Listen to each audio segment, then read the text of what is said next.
Здравейте, аз съм Камен Рикев и много благодаря за тази чест да участвам в конференцията, организирана от Русенската библиотека под наслов "Съвременния свят, постижения, рискове и иновации". Моят доклад е посветен на идеята за многото светове, в които живеем, и възможният компромис между тях. Не е нужна научна школовка и детайлна информираност, за да се установи главозамайващата скорост на съвременните открития, изменящи всички аспекти на нашето съществуване. Понятия като изкуствен интелект, фейк нюз, надали някога ще получат приемлива, строга и ясна дефиниция, но това никак не намалява тяхната осезаемост в ежедневието. Изглежда, че повече от всякога изискванията за иновации в цивилизованите държави водят до безотказното им възприемане като постижения сами по себе си, а от своя страна постиженията се съпровождат от широко обхватни рискове. Колкото и глобално да е едно явление, то добива плът и кръв, когато бъде оценявано в перспективата на максималната си конкретика. Заради това приветствам като особено сполучлива и навременна темата за конференцията с домакин Регионална библиотека Любен Каравелов в Русе. Именно регионално обагрения поглед към въпроса за постиженията, рисковете и иновациите в съвременния свят може да придаде стойност на Русе и Русенския край като интегрална и същевременно уникална част от Европа и цивилизования свят. Преди 2000-летия Сексагинта Приста е гранична римска крепост. През втората половина на 19 век градът израства до важна геополитическа точка на континента, оставайки провинциална зона в рамките на Османската империя.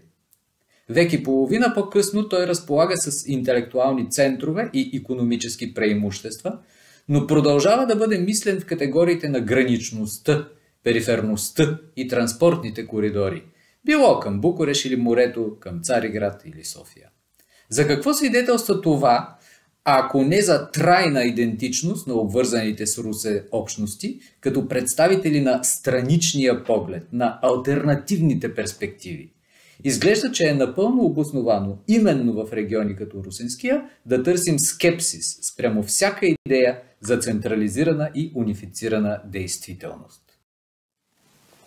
Струва ми се също така, че подхода към днешната реалност на технологии и иновации следва да проблематизира самите представи за така наречен съвременен свят.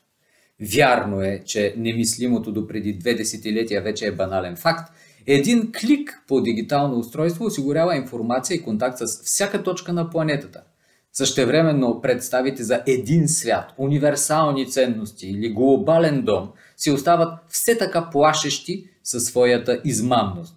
Измамни са тези представи, защото са практически неприложими. В колко свята следователно живеем днес? Въвеждайки темата за светове, нямам предвид неизбежните различия и конфликти във възприятията, възгледите и действията на отделни лица и общности.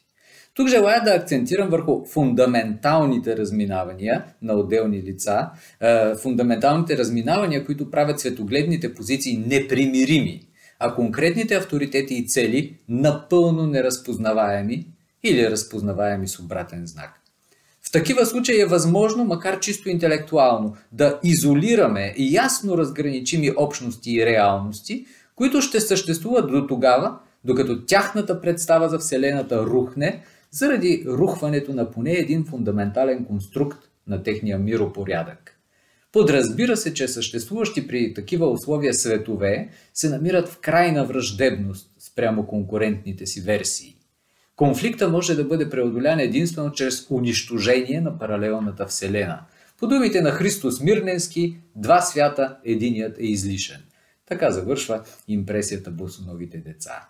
И така, в колко свята живеем днес? Тук нахвърлям само част от най-острите разделителни линии. Светът с или без интернет. Подялбите по този признак са няколко, но всички те са достатъчно остри. Даваме ли си сметка, че днешните блага на интернет са достъпни едва за 2/3 от човечеството? Това, което за едни се е превърнало в базисен критерий за функционалност и дори в досадна необходимост, за огромна част от световното население представлява или лукс, или недостъпен източник на информация и цивилизационни придобивки.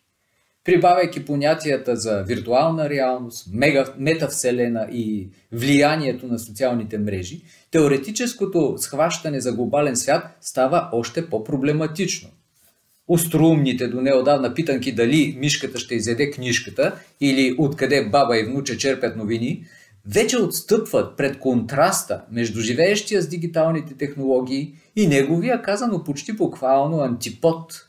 Ако отчетем и факта, че зоните на планетата без достъп до качествен интернет се свързват с други базисни липси, като недостиг на питейна вода, храна и елементарни хигиенни условия, то контрастът става непоносим.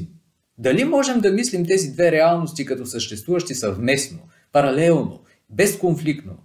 Или далеч по-здравомислено е да очакваме заличаването на едната от тях? Конкуренция от такъв тип задава поредна дихотомия. Тази за неизбежността на прогреса или неговата илюзорност. Прогресистският оптимизъм на 19 век е отдавна охлаждан от последвалите го теории, както и от елементарни житейски факти. Появата на дигиталните технологии обаче го модифицира и му даде нов живот. Някога литературоведа Никола Георгиев предупреждаваше своите студенти да не пренебрегват опита на минали поколения с аргумента, че всеки се мисли съвършен спрямо баба си. Но днес същата тази баба може не по-зле от внучето да поръча пица по телефона или да критикува градските таксита от своя социален профил. Разграничението въз основа на вярата в прогреса съвсем не е повърхностно явление. Идеята за цялостен и неизбежен напредък е интегрална част от много по-дълбоки екзистенциални убеждения. Казано огрубено, прогресиста вярва, че рано или късно обществата ще достигнат до някаква точка на добруване, по българския модел ще се оправим, доколкото всичко във Вселената подлежи на усъвършенстване. Опонента на прогресиста обаче може константно, яростно да опонира на тази идея, като или се осланя на митове за доброто старо време, или очаква катаклизъм от типа на второ пришествие или марсианци на летище Щръклево.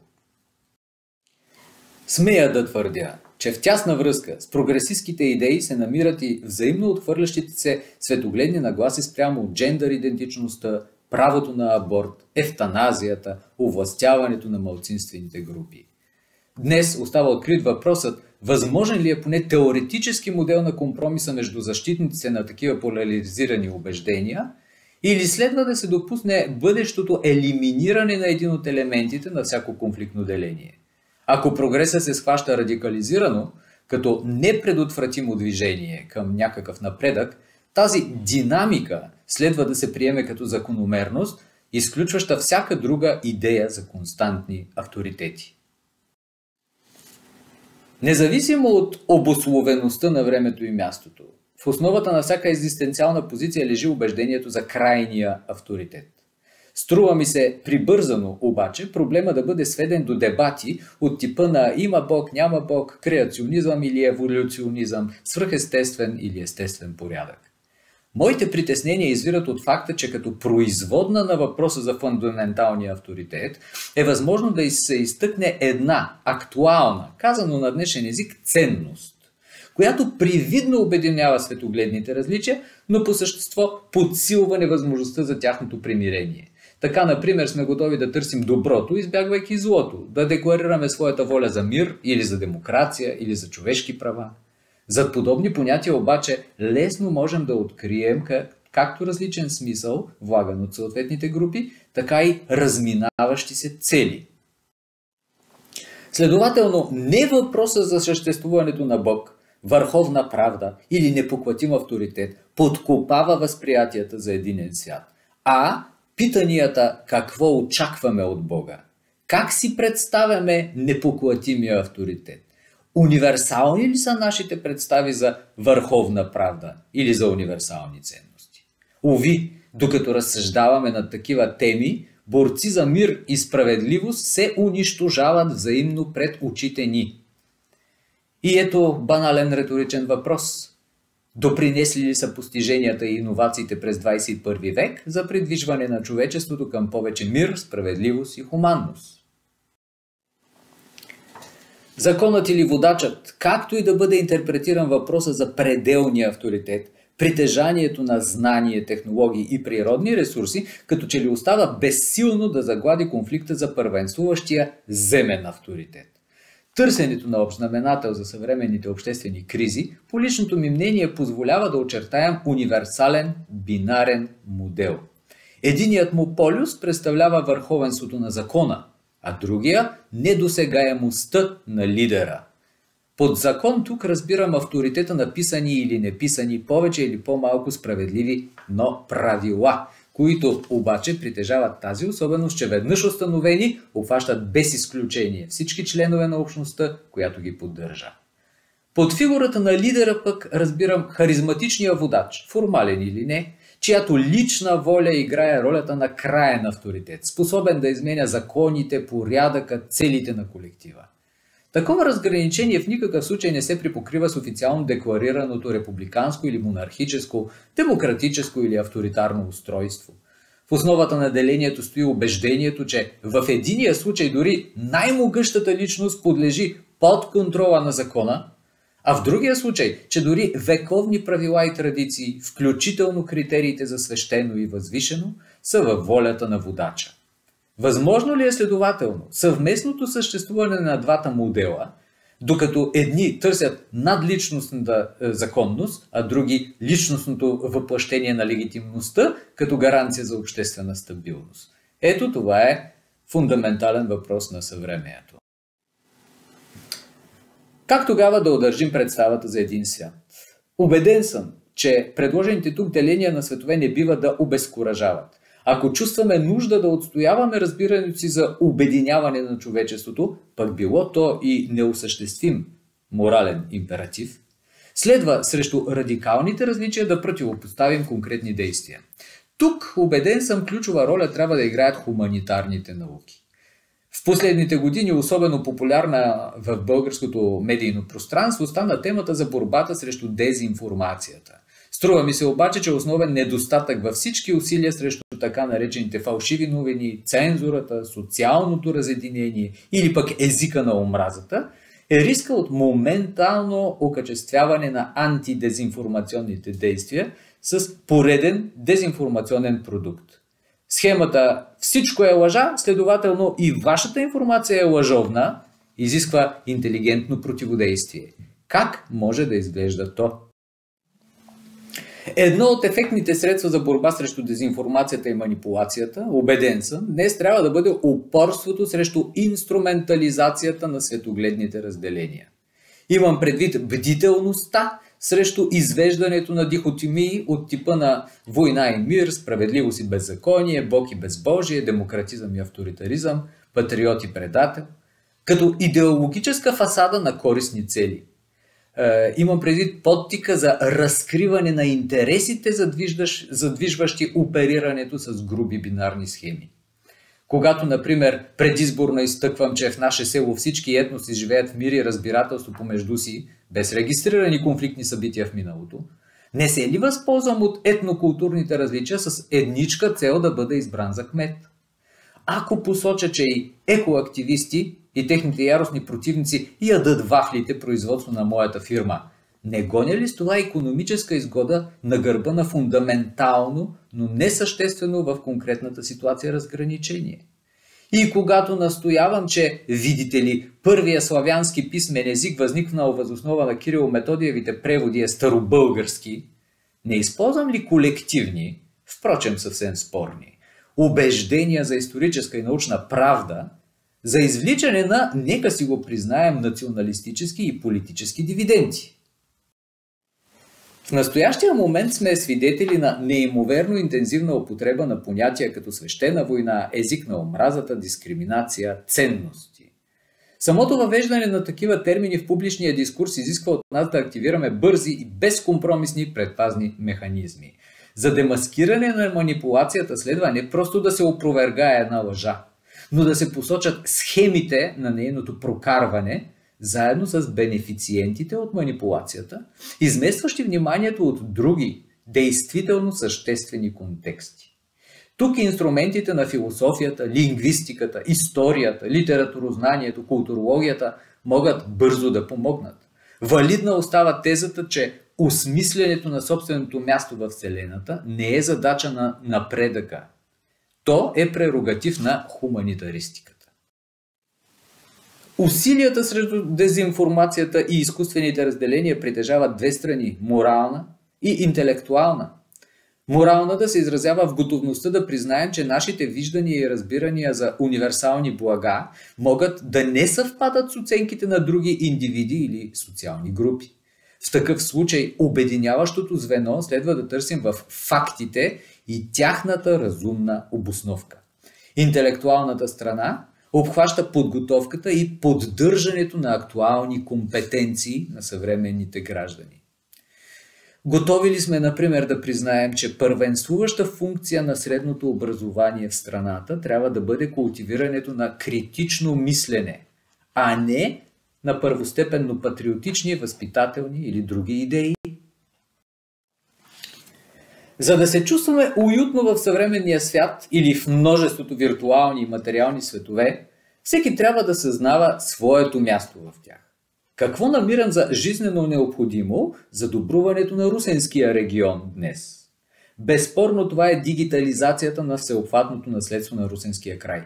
Книги, снимков архив, местната преса, документални свидетелства и статистики. Всички факти от преддигиталната епоха могат и трябва да бъдат превърнати в лесно достъпни документи.